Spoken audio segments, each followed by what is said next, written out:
me just take you through some points of this book, okay? As you know, chapter 1 is called Stop Judging, and I think that is the most important thing we got to learn, and it's the fundamental problem we have in the world, and it's the fundamental problem you have in your inner world and in your own outer world. And the judgment, everything from chapter 2 through chapter 9, okay, was caused by this big issue called judgment. Lying, feeling broken, feeling shame, hiding, thinking there's something wrong with you, all that poison, all those lies. You were conned and you pretended to be something you're not. Everything was learned and became your way of operating. It's no wonder people live with such conflict. And so the first part of this book is we had to learn that. We had to learn, what is this and how did it trip me up and how did I get led astray and why was I so influenced, by others, especially the people that are close to me. So that was the learn phase. Chapters 1 through 9 was all about learning this idea of this mistaken identity and your own self-image. If you had low self-esteem or inferiority complex, or if you went through things like that I went through in any way, shape, or form, these adverse childhood experiences. Another revelation that I know I can now speak publicly on and confidently. Some of you saw me, I did a little presentation on LinkedIn around these ACEs, these adverse childhood experiences. And so 61% of adults have been through one or more adverse childhood experiences from the age of 0 to 18. 0, before you're born. Okay? It actually happens at conception. It begins at conception, 0 to 18. And then, of course, there's all these aftershocks and side effects and behavioral problems, health problems, relationship problems. When you're young, getting into unhealthy relationships and sexually transmitted disease. So STDs are linked to it. Depression, anxiety are linked to these ACEs. 3 major diseases that shorten your life: kidney disease, diabetes, and cancers.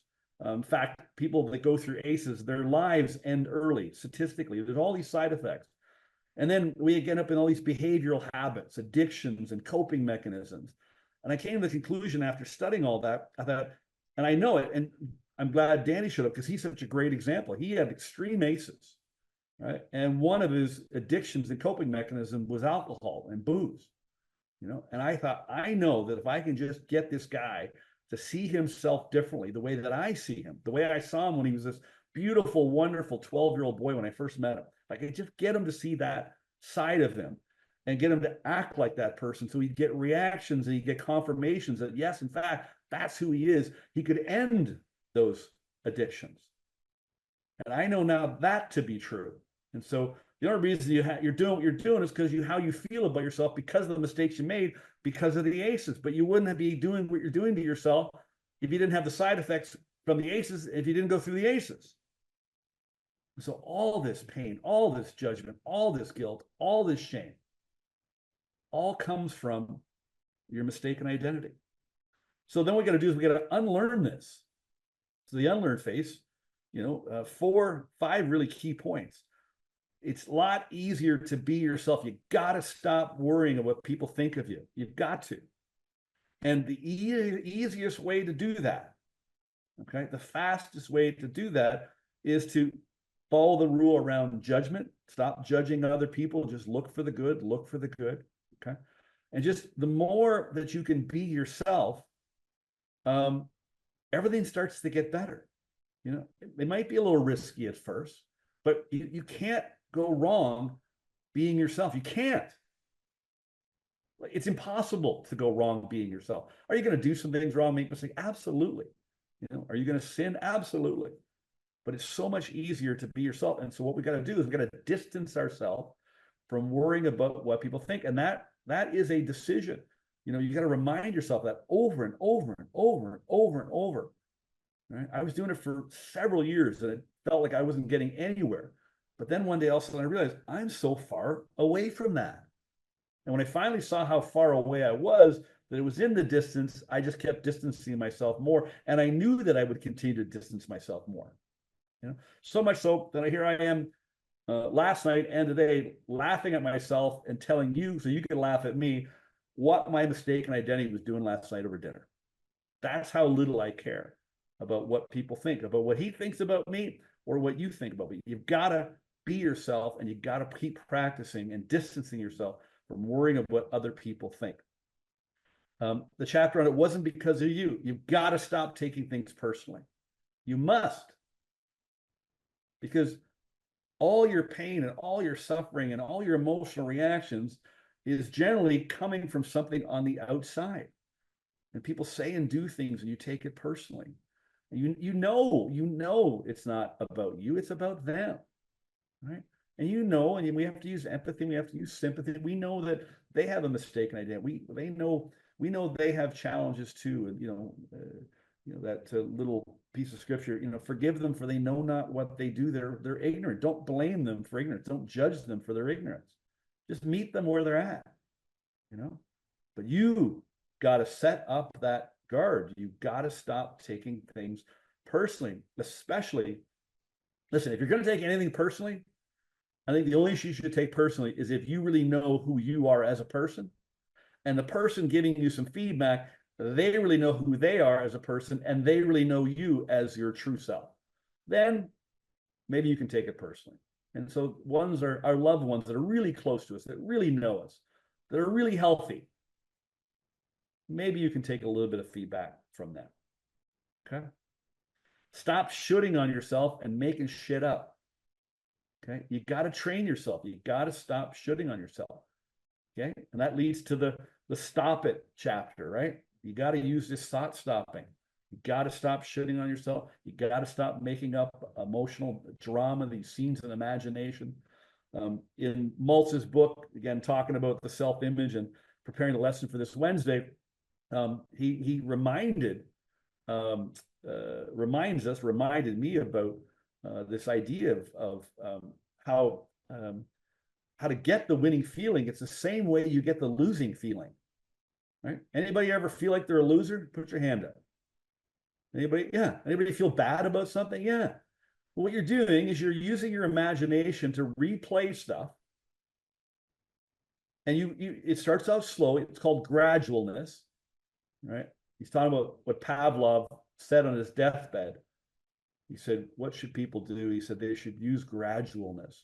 So gradually you create this scene, and gradually and more, the scene comes alive, and then you're there and you're thinking things and you're seeing yourself doing things. And literally it's like a vivid dream, and you're angry and you're scared and you're hurt and you got to stop making stuff up. Okay. And you got to train yourself to do that. And then chapter 16 through 18 was really about what's on God's mind. For me, it was first off, becoming a father, meeting God on the beach in that guided meditation, getting the note from God, asking you to consider what God might say about you or how God feels about you. I don't care if you believe in God or know God or not. It doesn't really matter.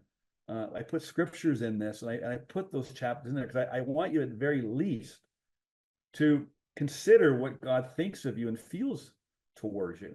As Pete, our friend, said, you're beautifully and wonderfully made. And we got to be reminded of that too. And I believe my job is to introduce people to God. I hook people up with God. I set people up on dates with God. That's my job. My job's not to teach you about God or anything like that or get to know God. That's up to you. But I do believe it's my role to at least introduce people or reintroduce you to the truth about God, Spirit, and see where that relationship takes you. At the very least, I would at least go out on a couple dates anyway and see how it feels. You can break up after a couple dates, but at least try at least a few dates anyway. Maybe even, I don't know. Maybe you do it. Maybe a date for a year, and use Jesus Calling, that daily devotional book. Maybe just hear what Jesus has to say to you once a day for 365 days, or even just 30 days, and see if you want to break up or whether you want to fall in love. Okay.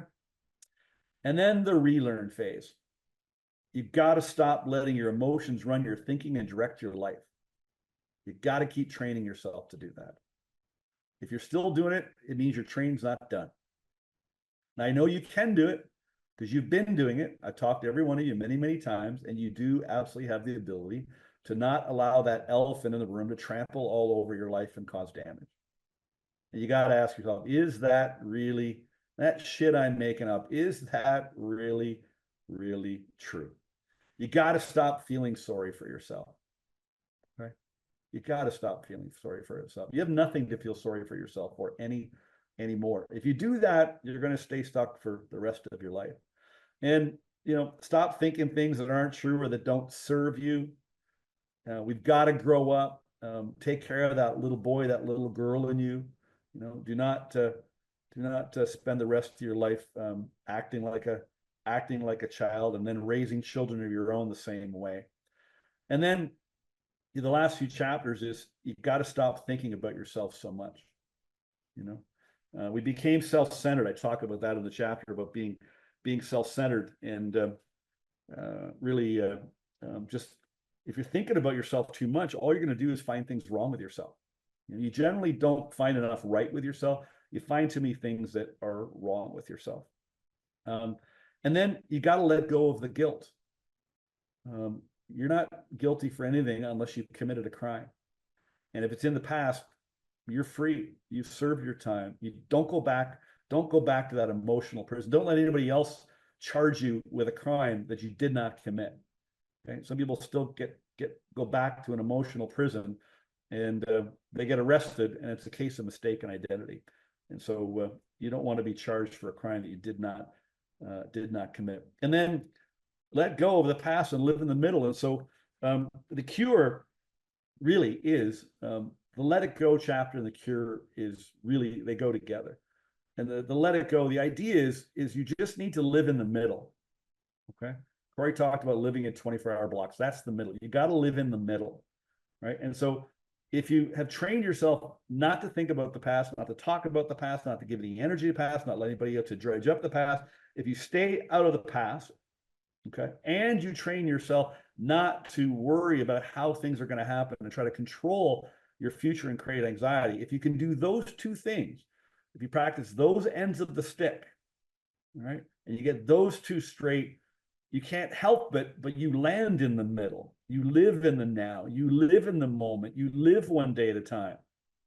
And you just let your mind and spirit and God and the universe direct you each day on how to get where you want to go, to do what you want to do in this world while you are here. Okay, that's the art of the cure, is the letting go piece, living in the middle. Don't look at the past. Don't worry about the future. Stay in the middle, live there. And then the cure is, it's so much easier to implement the cure. And the cure is just quite simply changing your view on your story. But if you're looking at the past and worrying about your future and using those two reference points back and forth, back and forth, back and forth, you're not in the middle, you're lost. And you're going to continue to struggle.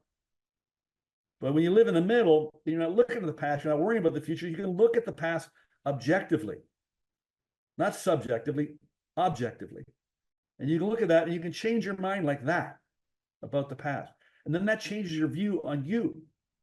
And then you feel better about you, and you like you, and you know yourself, and you like yourself, and you can be yourself. That's the cure. And just following these rules in the bottom line. And the book ends with who do you think you are? And check out your view. I remind you in the chapter 30, remember, it's all perception and judgment. Just remember those two words, perception and judgment, perception and judgment. If you don't feel good, it's a perception problem. If you feel like shit, it's a perception problem. If you have negative emotions, it's a perception problem. Okay? You should not be experiencing very negative emotions on an ongoing basis. It's a perception problem that forms a judgment, and you make judgment calls or decisions, and that creates action or reaction. And then like the boomerang, it comes back and it hits you in the back of the head. Okay, so we got to remember perception and judgment. But I want to remind you, who do you think you are? You're all just absolutely perfect. You're beautifully and wonderfully made, as Pete told you. There's nobody like you. Everybody is not going to like you, but there's nobody like you. And you should like you for that. And I like you. I love every one of you. I've talked to every one of you many, many times. And I'm grateful that I'm committed to seeing you through the eyes of pure source, because I have a gift to do that. And I try to help you to get you to see what I see and what God sees. And then even some people on these calls shared with you. Laura, who's in Holland, who was on our 45 days, we got a few people to share, how they saw her. Remember that? We all did that in the 45 days. We got people to share with you how they saw you. You felt so good. Some of you wept. Some of you were thankful. Some of you smiled. Some of you were a little uncomfortable. But we told you the truth about you. So who do you think you are? You know who you are. So go be that person. And so the cure to all this is just use accurate thinking, view your story differently, and then you will feel different about yourself and your whole world will change.